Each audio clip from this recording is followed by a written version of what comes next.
Malam itu dimulai biasa saja, bahkan terlalu biasa untuk berakhir menjadi mimpi buruk. Aku masih duduk di warung kopi pinggir jalan bersama dua sahabatku, Aldi dan Rico. Warungnya sederhana, cuma tenda biru, meja plastik, lampu bohlam menggantung kuning. Redup, tapi selalu jadi tempat kami ngobrol tiap akhir pekan. Udara agak dingin karena baru selesai hujan sore tadi.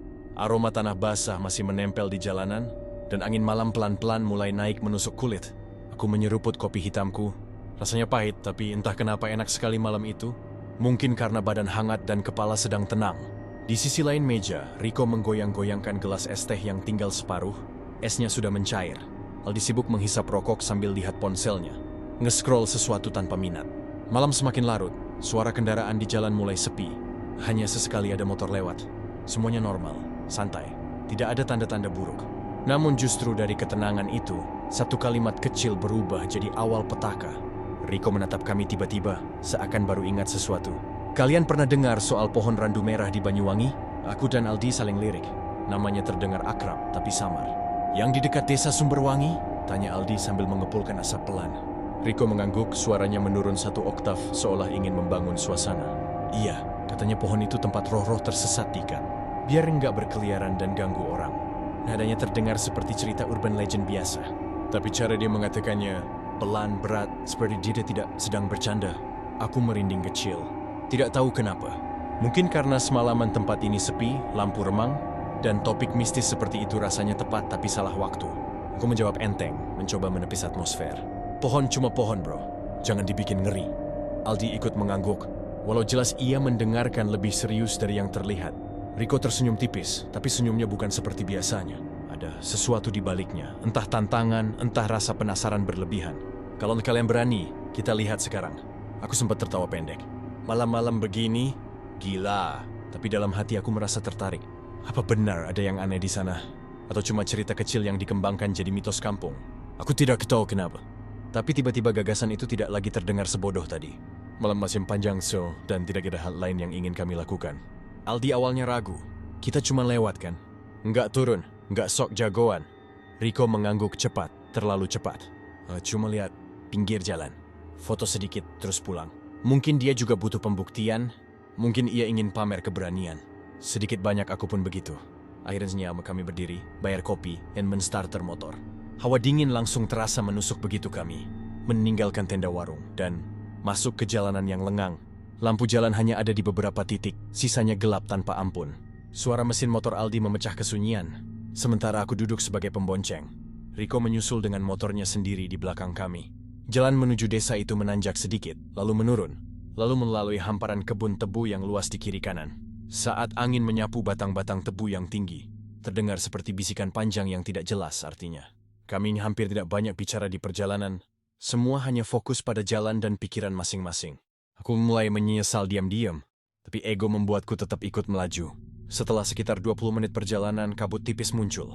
Pertama hanya samar, lalu semakin tebal seperti tirai yang memisahkan kami dari dunia lain. Lampu motor jadi redup dan jarak pandang hanya beberapa meter ke depan. Kami memperlambat laju, karena jalan semakin sempit dan di depan tampak gelap total, seperti mulut gua besar. Dan di sanalah, di ujung pandangan kami, bayangan sebuah pohon menjulang. Awalnya hanya siluet gelap, tapi semakin dekat, semakin jelas bentuknya. Pohon itu besar, sangat besar, lebih tinggi dari rumah 2 tingkat. Batangnya tebal dan warnanya bukan coklat, melainkan merah tua seperti daging yang mengering. Daun-daunnya tak bergerak banyak, padahal angin cukup terasa. Seperti pohon itu hidup sendiri, menolak tunduk pada alam sekitar. Aku menelan ludah. Itu dia. Rico berhenti di samping kami. Matanya tajam melihat ke arah pohon itu. Pohon randu merah. Tidak kira ada glow, tidak kira ada lampu, tidak kira ada suara anjing atau ayam.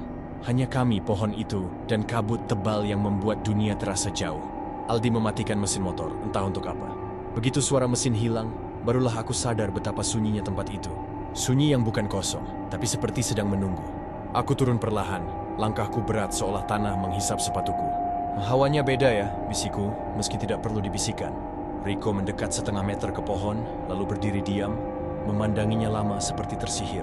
Aku dan Aldi hanya melihat, tak ingin terlalu dekat. Saat kami berdiri diam beberapa detik, terdengar suara samar, lembut, lirih, hampir tidak terdengar. Suara menangis. Aku spontan menoleh ke Aldi. Lu dengar? Dia menahan napas. Iya, suara cewek, kan? Kami saling memandang penuh ketakutan yang sama. Rico masih menatap pohon bekas terbakar itu. Sekarang dia satu-satunya yang tidak mendengar. Tapi kemudian aku lihat bahunya menegang, seperti tubuhnya bereaksi tanpa keinginannya. Dia pun menoleh perlahan ke kami.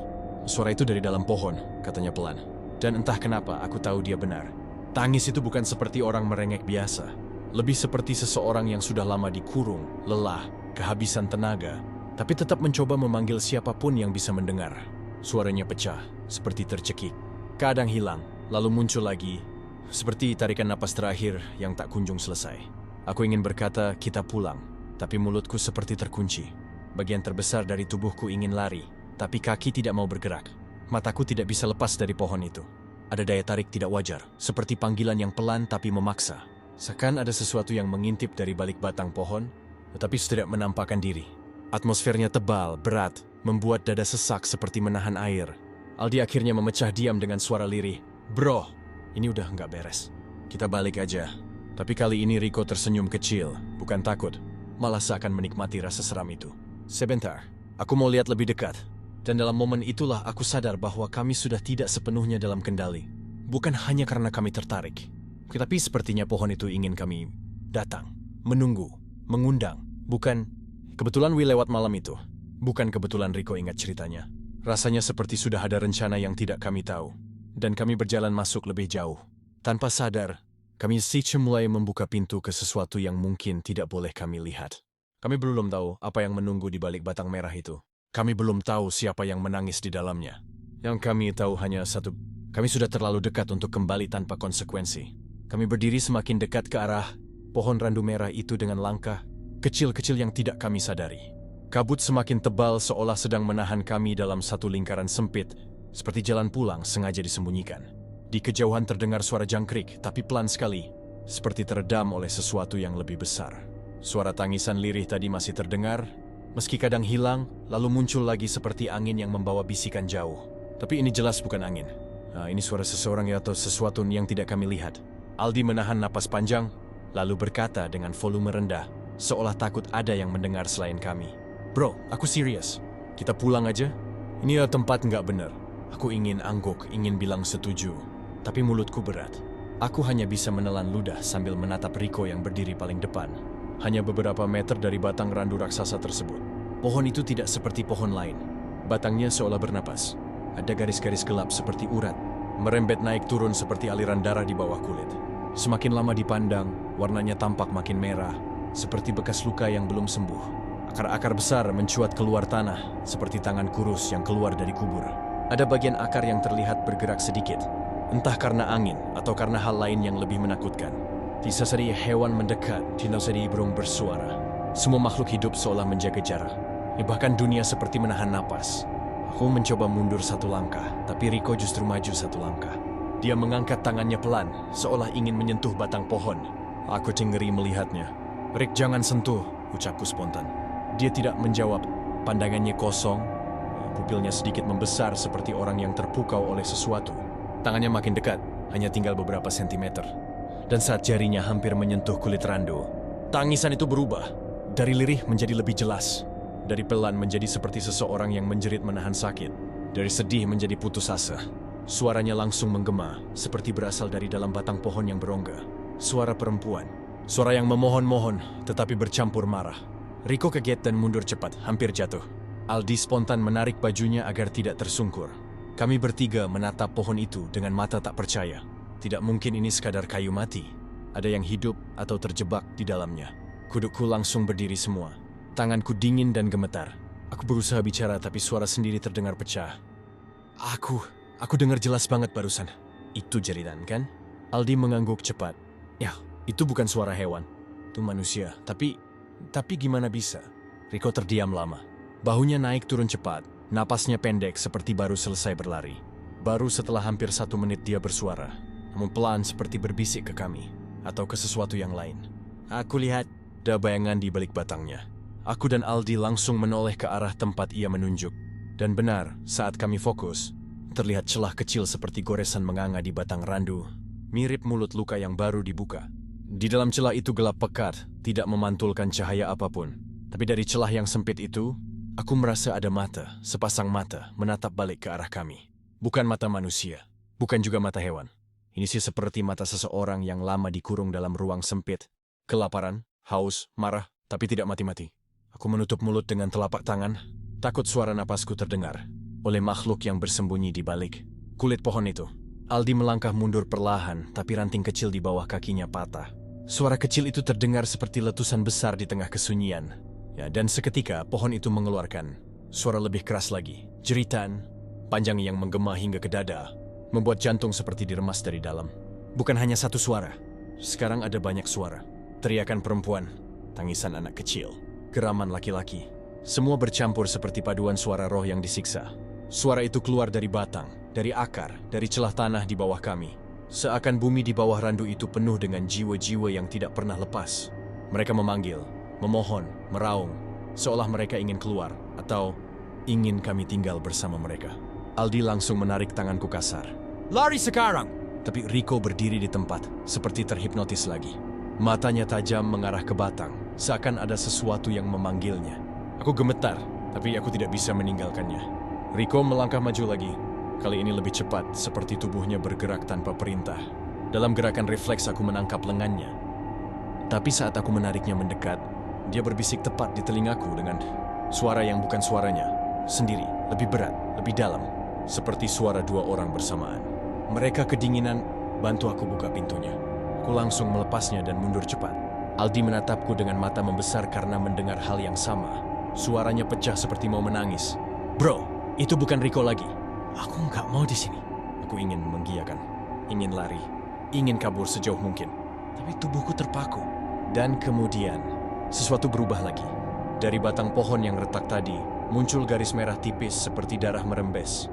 Darah itu turun perlahan sepanjang batang, menetes ke akar, kemudian mengalir ke tanah di depan kaki kami. Warnanya gelap, kental, baunya amis seperti darah manusia, bukan getah pohon. Tanah sekitarnya mulai lembab. Aku merasa sepatu sedikit tenggelam seperti berdiri di lumpur segar. Bukan lumpur biasa. Ini seperti tanah yang pernah menyerap terlalu banyak tubuh. Rico kembali mengangkat tangan. Dibalik aku tidak sempat menghentikannya. Dia menyentuh batang randu merah itu dengan telapak penuh. Dan saat kulit tangannya menempel ke permukaan pohon, pohon itu bergerak. Bukan bergoyang, berdenyut. Seperti jantung yang berdetak lambat tapi kuat. Aku mendengar suara detaknya jelas. Bukan dari telingaku, tapi dari dalam kepala. Detak yang terlalu besar untuk sebuah makhluk hidup tunggal. Detak yang terasa seperti memompa sesuatu yang bukan darah, tapi roh. Rico tersentak. Tubuhnya kaku. Matanya membelalak lebar seolah melihat sesuatu yang tidak kami lihat. Mulutnya terbuka sedikit, tapi tidak ada suara keluar. Dan pada saat itulah kami mendengar bisikan pelan, jauh lebih jelas dari sebelumnya. "Kalian datang tepat waktu. Angin berhenti total. Udara dingin seperti menusuk sampai tulang. Dunia seolah menahan diri. Pohon randu merah kini bukan hanya terlihat hidup, ia terasa sedang menelan sesuatu. Atau seseorang, aku sudah tahu. Kami bertiga sudah terlalu dalam. Dan tidak ada jaminan kami semua bisa pulang. Aku berdiri membeku seperti baru saja dipakukan ke tanah. Napasku tercekat, dada sesak seperti ditekan batu besar. Aldi memegang lengan jaketku erat-erat.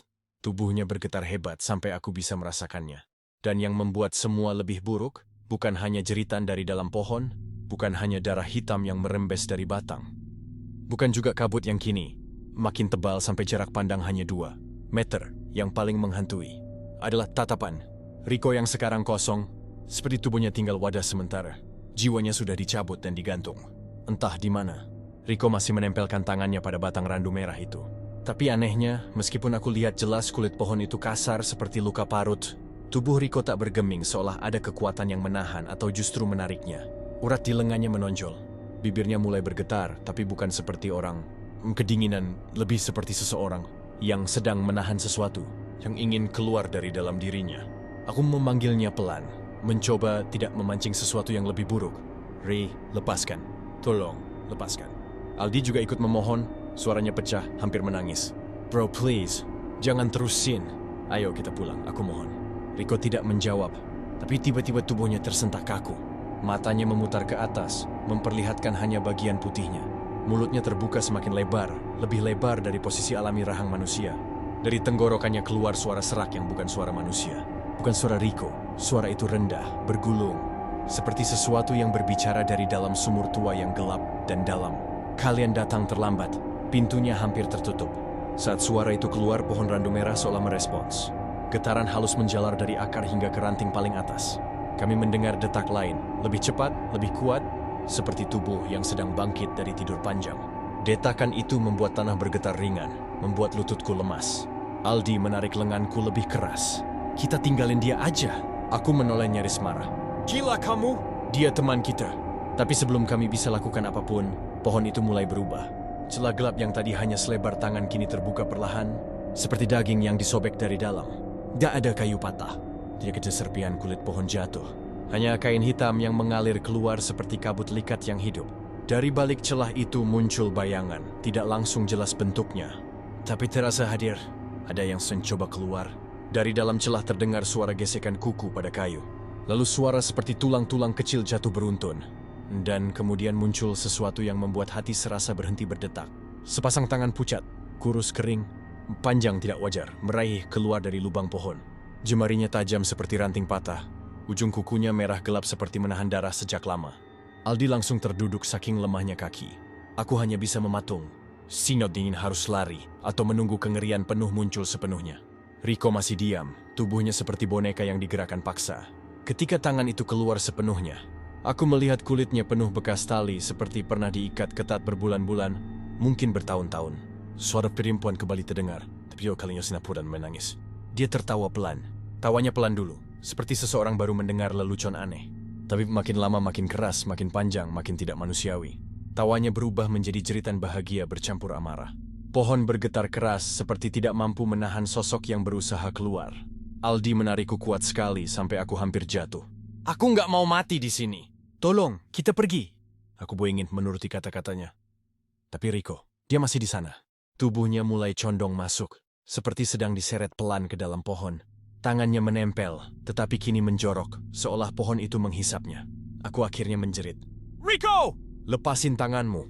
Tapi saat aku berusaha meraihnya, udara di sekitar kami menjadi beratnya sangat berat, seperti tekanan ruang berubah. Suara daunan tiba-tiba menghilang. Suara jangkrik lenyap. Bahkan suara napas Aldi seperti direm. Dunia seakan memusat pada satu titik, celah hitam di pohon randu merah. Dari celah itu, perlahan tubuh perempuan keluar. Tidak sepenuhnya tampak manusia. Rumputnya sangat panjang, kusut, menutupi wajah seperti akar gantung. Tapi di sela rambutnya, aku bisa melihat sedikit kulit pucatnya. Bukan putih seperti manusia, tapi pucat kelabu seperti mayat yang sudah terlalu lama tidak diingat siapapun.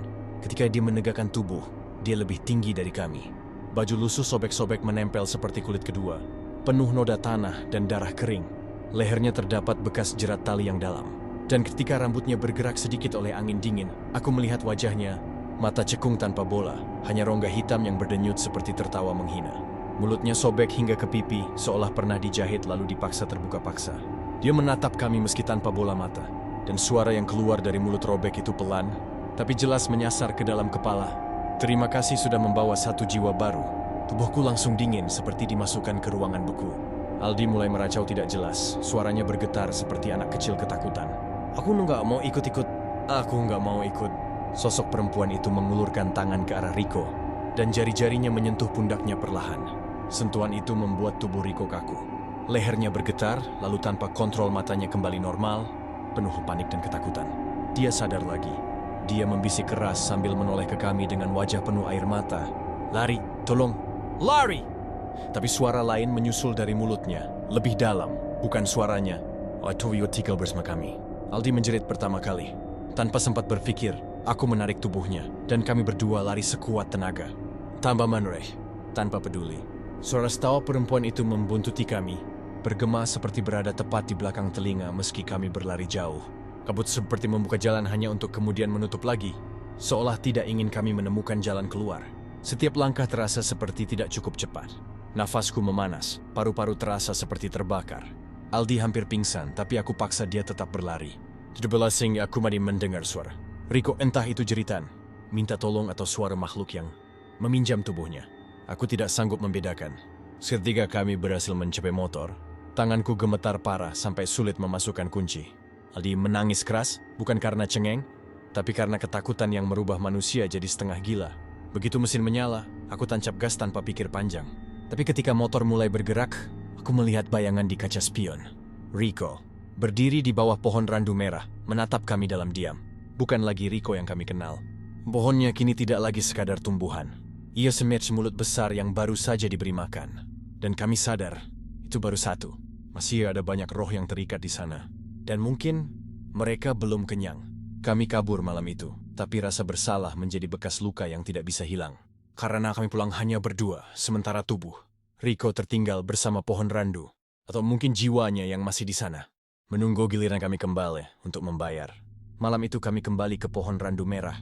Dan entah kenapa langkah kami terasa jauh lebih berat dibanding sebelumnya. Udara dingin seperti menempel di kulit, menusuk masuk sampai tulang. Cahaya bulan hanya setengah, redup seolah enggan menerangi jalan kami. Siang tadi kami melihat sendiri kalau ada sesuatu di sana. Sesuatu yang bukan manusia. Namun anehnya kami malah kembali ke tempat itu. Mungkin rasa penasaran, mungkin juga karena kami merasa belum selesai. Senter di tangan Bayu mulai meredup padahal baru diganti baterai. Yoga yang biasanya bawel, sekarang membisu. Hanya sesekali menarik napas panjang seperti menahan sesuatu di dadanya. Aku sendiri jujur takut sekali. Setiap langkah terasa seperti mendekat ke mulut kegelapan. Sampai di depan pohon randu, suasana berubah drastis. Bau amis bercampur bau bunga Kamboja menyengat keras. Before we ponder on of hill. Daun pohon itu bergerak pelan padahal tak ada angin sama sekali. Seperti ada yang menyentuhnya dari dalam batang. Seperti ada yang berusaha keluar. Ku berdiri paling depan, memicingkan mata. Mencoba menyesuaikan pandangan dengan gelap. Tiba-tiba terdengar suara tertawa lirih di belakang kami. Suara perempuan. Pelan, terputus-putus, seperti menahan kesedihan tapi juga mengejek. Yoga langsung merinding dan mundur beberapa langkah sambil memaki. Aku bilang, kita harusnya pulang aja, gumamnya sambil memegang bahu Bayu. Namun Bayu malah melangkah maju, mendekat ke pohon itu. Aku ikut menahan napas. Dari dekat, batang pohon terasa lebih besar dari yang terlihat siang tadi. Sepori membengkak, akar-akarnya menjulur seperti tangan, gemuk dan kasar. Di sela-selanya kami melihat benda yang membuat jantungku hampir berhenti. Sebuah tali kusut penuh simpul, seperti bekas jeratan.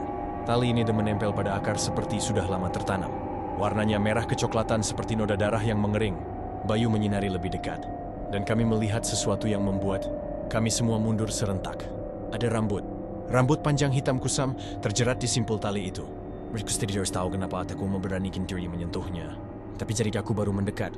Beberapa sentimeter ketika angin kencang tiba-tiba berputar di sekitar kami. Daun-daun berterbangan. Suara kera dan burung malam terdengar bersahutan dari dalam hutan. Lampu senter Bayu langsung mati. Gelap total. Hanya suara napas kami bertiga yang terdengar. Cepat, panik, hampir putus. Kemudian ada suara langkah kecil dari arah pohon. Lari, ucap Bayu lirih, hampir tak terdengar. Suara lompado. Sesuatu berdiri di antara kami dan jalan keluar. Tingginya seperti manusia. Tapi tubuhnya kurus seperti tinggal tulang yang dibalut kulit kusam. Kepalanya tertunduk, rambutnya panjang menutupi wajah. Dia berdiri sangat diam, tapi tubuhnya bergoyang pelan seperti digerakkan tiupan angin yang tak ada. Tak ada satupun dari kami yang bisa bicara. Mata kami terpaku. Perlahan makhluk itu mendongak, rambutnya bergeser. Dan ketika wajahnya terlihat, darahku seperti berhenti mengalir. Matanya hitam penuh, tidak ada bola mata. Mulutnya robek lebar hingga hampir mencapai telinga. Dari sela giginya keluar suara lirih. Bukan suara perempuan menangis lagi, tapi suara seperti daging diseret di lantai basah. Dia mendekat satu langkah. Kami semua mundur. Satu langkah lagi. Kami sudah tidak punya ruang untuk mundur. Tiba-tiba terdengar suara jeritan lain dari belakang pohon. Suara yang lebih banyak seperti puluhan. Tangis, tawa, bisikan, teriakan. Semuanya bercampur, memenuhi udara. Aku seperti berada di tengah pasar roh yang tak terlihat. Bayu akhirnya menarik tanganku keras. Kita harus cabut sekarang. Kami berlari. Tidak peduli suara, tidak peduli bayangan makhluk itu mengejar atau tidak. Kami menerobos semak, menabrak ranting, tidak berani menoleh. Nafasku hampir habis tapi kaki tak berhenti. Suara tertawa itu semakin dekat, seolah mengikuti dari belakang. Ketika akhirnya kami melihat lampu motor kami di kejauhan, aku hampir menangis lega. Namun sebelum aku sempat mencapai motor, sesuatu menarik bagian belakang bajuku, kuat, sangat kuat. Aku hampir terjatuh. Aku menoleh. Dan aku melihatnya lagi. Makhluk itu. Lebih dekat, lebih jelas. Wajahnya berlumuran tanah dan darah. Rambutnya menempel kusut seperti habis direndam air kuburan. Matanya menatapku kosong. Tapi dalam sorot kosong itu, aku seperti melihat ribuan jiwa yang terperangkap. Dia membuka mulut. Dan aku mendengar bisikan yang tak akan pernah kulupa. Kalian belum boleh pulang. Aku menjerit seperti tidak lagi punya suara. Bayu dan Yoga menarikku paksa, hampir menyeretku. Kami naik motor tanpa peduli arah, gas penuh, ban selip. Tapi kami tidak berhenti sampai suara tawa itu benar-benar hilang di belakang. Namun jauh di dalam hati aku tahu satu hal. Kami berhasil lari dari tempat itu. Tapi bukan berarti kami sudah bebas. Kami membawa sesuatu pulang. Sesuatu yang tidak seharusnya kami bawa. Sejak malam kami kabur dari pohon randu merah itu, hidup kami bertiga mulai berubah.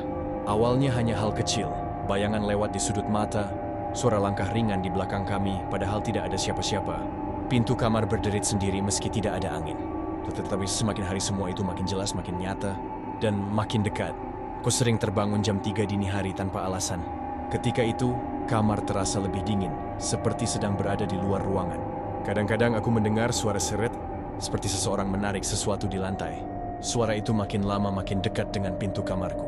Dan setiap kali aku membuka mata dengan terpaksa, aku melihat sosok bayangan di sudut ruangan, diam, menatap, dan menghilang sebelum aku sempat mengambil napas panjang. Yoga mengalami yang lebih parah. Ibunya menelepon kami beberapa hari setelah kejadian, dan suaranya terdengar panik. Yoga tidak mau keluar kamar, tidak mau makan, hanya duduk menghadap dinding sambil memegangi kepalanya. Ketika Bayu dan aku datang, tubuh Yoga terlihat kurus dan wajahnya pucat. Lingkar hitam di bawah matanya dalam, seperti ia tidak tidur sama sekali. Di dinding depan tempatnya duduk, ada goresan panjang seperti dicakar sesuatu. Yoga hanya berbisik sambil menatap kami tajam. Dia datang setiap malam. Dia duduk di ujung tempat tidur. Dia bilang namanya masih terikat di pohon itu. Dia bilang kita harus kembali. Aku merinding sampai tulang. Bayu menelan ludah keras, berusaha tetap kuat, tapi aku bisa lihat jarinya gemetar. Sejak saat itu kami bertiga sepakat untuk berkumpul setiap malam agar tidak sendirian. Kami duduk di ruang tamu rumahku, mulai dari malam pertama hingga malam ketiga, berusaha tetap terjaga. Tapi teror itu tidak berhenti. Malam kedua, listrik tiba-tiba padam tepat jam 3 dini hari. Senter ponsel kami berkedip-kedip seperti diganggu sesuatu. Di tengah gelap, kami mendengar suara perempuan. Tawa yang sama seperti di pohon randu merah. Tawa itu bukan berasal dari luar rumah. Tawa itu berasal dari belakang kami. Pelan, dekat, seolah seseorang berdiri tepat di belakang telinga. Kami serentak benda oleh, tapi tidak ada siapa-siapa. Hanya kegelapan dan udara dingin menusuk. Yoga mulai menangis kecil. Bayu menepuk bahunya, tapi dari wajahnya aku tahu ia juga hampir kehilangan kontrol. Malam ketiga lebih gila. Kami mencoba tidur karena tubuh sudah benar-benar lelah. Aku terbangun karena ada yang duduk di kasur, tepat di samping kakiku. Saat mataku sudah lebih terbiasa dengan gelap, aku melihatnya. Rambut panjang hitam, wajah pucat dengan mata kosong. Mulut robek yang tersenyum tipis. Dia duduk membelakangiku, seperti menunggu aku bangun. Pelan-pelan dia menoleh setengah, hanya sedikit, cukup untuk memperlihatkan mata hitamnya yang seperti lubang tak berdasar. Aku refleks menjerit dan sosok itu menghilang begitu aku menyalakan lampu. Pagi itu aku tidak berani tidur lagi. Kami akhirnya mencari seseorang yang mungkin bisa membantu Mbah Ranu, sesepuh desa yang dulu sering disebut warga kalau ada masalah gaib. Saat kami bertiga datang, Mbah Ranu hanya menatap kami lama tanpa berkedip. Seolah dari raut wajah kami saja ia sudah tahu apa yang terjadi. Kalian membawa sesuatu dari tempat itu, katanya pelan sambil menumbuk tembakau. Roh yang diikat di pohon randu merah tidak suka diganggu. Sekarang ia mengikuti kalian. Dia tidak akan pergi sampai kalian kembali. Yoga langsung menunduk makin dalam, tubuhnya gemetar. Aku ingis menenangkan, singgis menolak. Tapi hati kecilku tahu ucapan itu benar. Mbah Ranu menghela napas panjang, kemudian berdiri perlahan sambil mengambil sesuatu dari dalam almari. Sebuah kain merah kusam dan botol kecil berisi cairan hitam pekat. Kalian harus kembali ke sana, ucapnya lagi. Tapi kali ini bukan untuk melihat, bukan untuk penasaran. Kalian harus melepaskan apa yang kalian bawa pulang. Bayu menatapku, dan untuk pertama kalinya aku melihat ketakutan yang tidak ia sembunyikan. Matanya seperti kosong, kehilangan keberanian yang dulu ia banggakan. Tapi apa pilihan kami? Jika kami tidak kembali, apa yang akan terjadi pada kami? Pada Yoga yang sudah hampir hilang kewarasannya? Kau Mr. Ben, besok malam, saat bulan kembali muncul di atas hutan itu, kami akan kembali ke pohon randu merah, bukan sebagai penonton, tapi sebagai orang yang harus mengakhiri sesuatu yang semestinya tidak pernah kami sentuh. Kami belum tahu apa yang menunggu kami di sana. Tapi satu hal pasti, kali ini kami tidak hanya datang bertiga, kami pulang bersama sesuatu. Dan mungkin sesuatu itu sedang menunggu kami kembali. Belum air itu terasa jauh lebih sunyi dari biasanya. Seolah hutan dan langit ikut menahan napas menunggu apa yang akan terjadi pada kami. Kami kembali ke pohon randu merah membawa perlengkapan dari Mbah Ranu, kain merah kusam, botol cairan hitam, dan sebungkus kecil berisi bunga kenanga dan kemenyan. Tidak ada yang bicara sesama perjalanan, hanya suara mesin motor yang terdengar berat dan putus-putus, seolah menolak. Membawa kami ke sana. Setibanya di tepi hutan, bulan muncul penuh tepat di atas pucuk-pucuk ranting. Warnanya merah seperti terendam darah. Pohon randu itu berdiri di tengah halaman gelap, jauh lebih tinggi dan lebih menakutkan dari sebelumnya. Akar-akarnya seolah bergerak perlahan, seperti tubuh yang bernapas. Dan kami tak tahu dia sudah menunggu. Yoga yang paling dulu melangkah. Wajahnya pucat, mata cekung seperti sudah terlalu sering menahan mimpi buruk. Kami mendekat pelan, lalu mengelilingi pohon seperti yang Mbah Ranu perintahkan. Aroma kemenyan mulai naik ke udara, bercampur dengan bau tanah basah dan amis yang semakin kuat. Bayu membaca mantra yang dituliskan Mbah Ranu dengan suara bergetar. Aku menabur bunga kenanga ke akar-akar pohon, sementara Yoga memegang kain merah yang harus diikatkan ke batangnya. Segalanya berjalan pelan, terlalu pelan, sampai pohon itu bergerak. Bukan sekadar angin, bukan halusinasi. Batangnya bergetar seperti sedang menahan sesuatu yang ingin keluar. Tali kusut penuh simpul yang kami lihat sebelumnya muncul kembali dari celah akar. Kali ini bergerak sendiri seperti ular hidup yang mencoba meraih kami. Yoga langsung terpaku, matanya kosong seperti kehilangan nyawa. Dan sebelum kami sempat menariknya kembali, sesuatu muncul di belakangnya. Rambut panjang kusut, tubuh kurus membungkuk, mulut robek hingga hampir menyentuh telinga. Dia, makhluk itu muncul lebih jelas dari malam sebelumnya. Tidak lagi seporsbeng, tapi nyata, setiap urat di wajahnya terlihat. Setiap tetes darah di ujung rambutnya memantulkan cahaya bulan merah. Ia berdiri tepat di belakang Yoga dan memegang bahunya. Saatnya kembali, bisiknya. Yoga menjerit. Sosok itu menarik tubuh Yoga ke arah pohon dengan kekuatan yang bukan manusia. Bayu mencoba membantu, tapi ia terpental jauh seperti disambar angin besar. Aku berlari, menarik tangan Yoga sekuat tenaga, tapi semakin aku menahan, semakin keras ia ditarik. Aku bisa merasakan kuku panjang sosok itu menyentuh lenganku, dingin, keras, dan seolah menarik sebagian jiwaku keluar. Aku nggak mau, tolong. Yoga meronta sejadi-jadinya. Aku hampir tidak bisa bernapas, tapi aku teringat satu hal, botol cairan hitam. Tanpa pikir panjang, aku membuka tutupnya dengan gigi dan menyiramkan cairan itu ke arah makhluk tersebut. Jeritan pecah memekakkan telinga. Tubuhnya bergetar, kulitnya seperti meleleh. Tapi ia tidak melepaskan Yoga, justru tarikannya semakin kuat. Pohon randu bergemuruh seperti ingin runtuh. Tanah di bawah kami bergetar, akar-akar mencuat ke permukaan seperti tangan-tangan yang ingin ikut menarik. Bayu bangkit, wajahnya penuh lumpur. Ia meraih kain merah dan membungkuskannya mengelilingi akar tempat rambut terjerat itu. Aku ikut membantu mengikat simpulnya. Yoga masih berteriak, tapi tarikan mulai melemah. Aku membaca mantra yang sama dengan suara putus-putus. Tangisku bercampur dengan ketakutan. Dirimu bukan milik dunia ini. Kembali you. Tiba-tiba semuanya berhenti. Angin terhenti. Suara hilang. Hutan mendadak sunyi. Sosok perempuan itu berdiri diam, tidak lagi menarik Yoga. Matanya menatap kami. Dalam, seolah mencoba mengingat siapa dirinya. Mulut robeknya perlahan menutup, dan wajahnya berubah, sedih, kosong, seperti seseorang yang baru menyadari betapa lamanya ia terjebak. Dengan suara yang hampir tidak terdengar, ia berkata, "Terima kasih kalian melepaskan aku, tapi satu harus tetap tinggal." Sebelum kami sempat bereaksi, tali dan akar pohon melilit tubuh Yoga dengan cepat. Kami menjerit memanggil namanya, tapi terlambat. Yoga terseret masuk ke akar pohon, ke dalam kegelapan, tanpa sempat kami tarik kembali. Hanya sekali dia menoleh sambil meneteskan air mata terakhirnya. Aku capek, tolong jaga rumahku. Dan setelah itu hilang. Suara pohon berhenti. Udara kembali normal. Hutan seperti hidup lagi, namun kami hanya berdua. Bayu tertunduk terisak, dan aku hanya bisa menatap pohon randu merah itu tanpa suara. Tidak ada lagi penampakan. Tidak ada lagi tawa. Segalanya selesai, tapi tidak benar-benar selesai. Kami pulang tanpa satu dari kami. Dan sejak malam itu, pohon randu menjadi jauh lebih tenang. Tapi kadang, jika engkau lewat sekitar jam 3 dini hari, kau bisa mendengar satu suara lirih dari arah batangnya. Bukan suara perempuan, bukan tangis roh, tapi suara seorang pemuda yang dulu ikut kami ke sana memanggil pelan, "Bayu, pulanglah." Aku masih di sini. Dan kami tahu, roh yang kami lepaskan bukan tanpa harga. Pohon itu telah memilih pengganti. Dan sekarang yang terikat di sana, bukan lagi perempuan itu, melainkan seseorang yang dulu kami panggil teman.